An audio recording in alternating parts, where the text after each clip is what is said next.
Halo Sobat Biota, selamat datang di Zona Sekolah. Materi ketiga, bab plantae.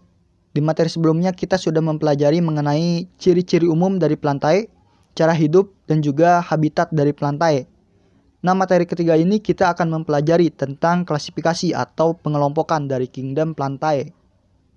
Kerajaan atau kingdom plantae di muka bumi ini itu memiliki banyak sekali variasi spesies ya, bentuk dan juga ukuran.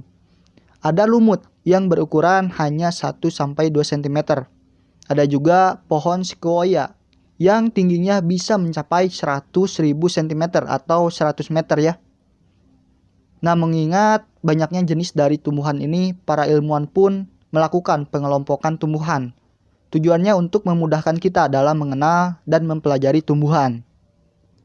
Nah, pada umumnya plantae bisa dikelompokkan berdasarkan ada tidaknya pembuluh angkut, yaitu xilem dan phloem. Nah, berdasarkan ada tidaknya pembuluh angkut, tumbuhan dibedakan menjadi dua kelompok besar, yaitu Trachyophyta atau paskuler dan non-Trachyophyta atau non-paskuler.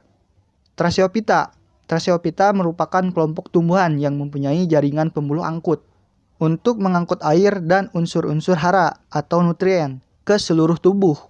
Kelompok ini memiliki sistem-sistem pembuluh yang jelas dan khas untuk menyalurkan hara atau nutrien dari tanah oleh akar ke bagian tajuk, serta untuk menyalurkan hasil fotosintesis dan metabolisme dari daun ke bagian-bagian lain tubuhnya. Nah, kelompok ini terdiri atas tumbuhan paku-pakuan dan juga tumbuhan berbiji. Sedangkan non-Trachyophyta itu kelompok tumbuhan yang tidak mempunyai pembuluh angkut.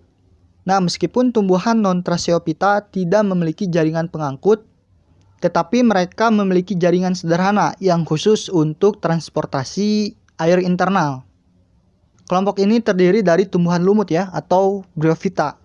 Nah, non-Trachyophyta ini memiliki struktur yang terlihat seperti daun, tetapi bukanlah daun sejati karena mereka adalah satu lembaran tanpa sel kutikula, tanpa stomata, tidak ada ruang udara internal, dan juga tidak memiliki xilem maupun phloem. Akibatnya mereka tidak mampu mengendalikan laju transpirasi air dari jaringan.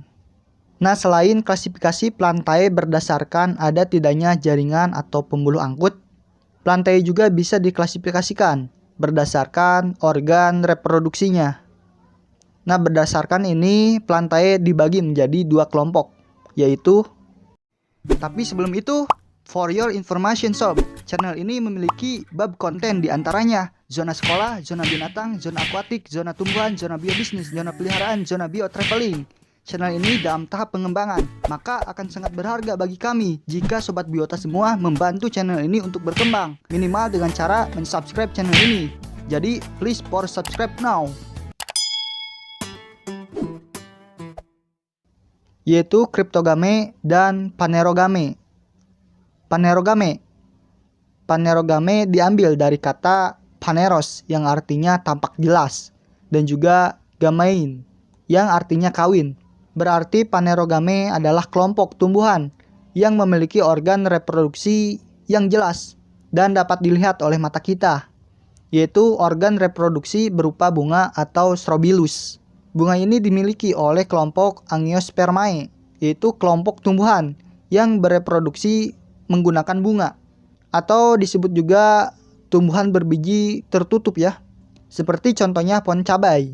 Biji dari cabai itu ditutupi oleh adanya buah ya, dan pohon cabai memiliki bunga untuk alat reproduksinya.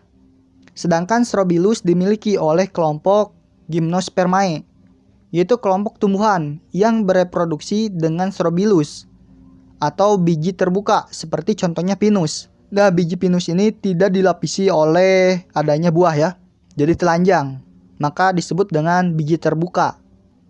Terus kelompok kedua dari klasifikasi plantae berdasarkan organ reproduksinya adalah Cryptogame. Dalam arti luas, Cryptogame adalah tumbuhan yang bereproduksi dengan spora, jadi tidak memiliki bunga atau biji ya. Sedangkan menurut bahasa Cryptogame yang berarti tanaman dengan organ reproduksi tersembunyi, yang artinya organ reproduksinya tidak bisa dilihat oleh mata kita tanpa adanya alat. Nah, mengacu pada fakta bahwa tidak ada benih yang dihasilkan oleh kelompok ini ya. Dengan demikian, Cryptogame mewakili semua tanaman yang tidak berbiji.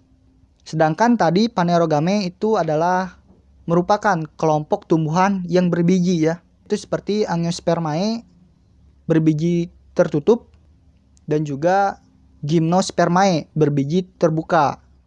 Nah, kelompok tanaman yang masuk dalam Cryptogame adalah Pteridophyta, yaitu tumbuhan paku-pakuan, dan juga Bryophyta, tumbuhan lumut. Kedua kelompok ini bereproduksi menggunakan spora. Nah, mungkin hanya itu yang bisa saya sampaikan di materi ketiga bab lantai ini. Semoga yang saya jelaskan bisa berfungsi dan hidup buat Sobat Bioto semua. Jangan lupa tonton dan pelajari materi selanjutnya serta video pembelajaran lainnya. Jadi, see you next video sob.